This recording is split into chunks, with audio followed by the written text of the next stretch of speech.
திமுகவை எதிர்த்தால் உடனே பாஜக கூட்டணி, அதிமுகவை ஆதரித்தால் உடனே திமுக எதிர்ப்பு. நான் என்ன சொல்கிறேன்னா, இந்த திருட்டு மாடல் ஆட்சியில் இதுவரை கட்டவிழ்க்கப்பட்ட பொய்கள் ஏராளமானது.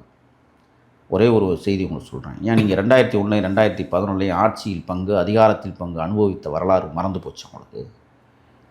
பாரதிய ஜனதாவை தமிழ்நாட்டில் ஊடுருவ வைத்ததே திருட்டு மாடல் ஆட்சி, திராவிட முன்னேற்ற கழகம் தான். ஒத்துக்கிறீங்களா? அமைச்சரவையில் அலங்கரித்த கூட்டணிங்க. பிஜேபி என்னமோ ரொம்ப எதிரி மாதிரி. நான் கேட்குறேன், அப்புறம் ஏன் சபரீசன் ரகசியமாக டெல்லியில் போய் மத்திய அமைச்சர்களை சந்திக்க வேண்டிய மறைமுக புரட்சி ஏன் நடக்கிறது? இப்போ நான் உங்களுக்கு சொல்கிறேன்.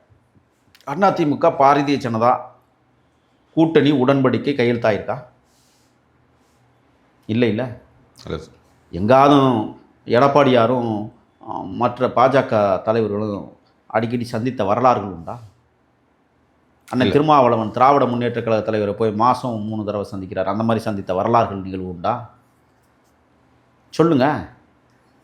நான் சொல்லுகிறேன், திராவிட முன்னேற்ற கழகம் சுக்குநூறாக உடைவதற்கு தை பிறந்தால் வெளிப்பிறக்கும். காத்துருங்க, உடைய இருக்கிறது.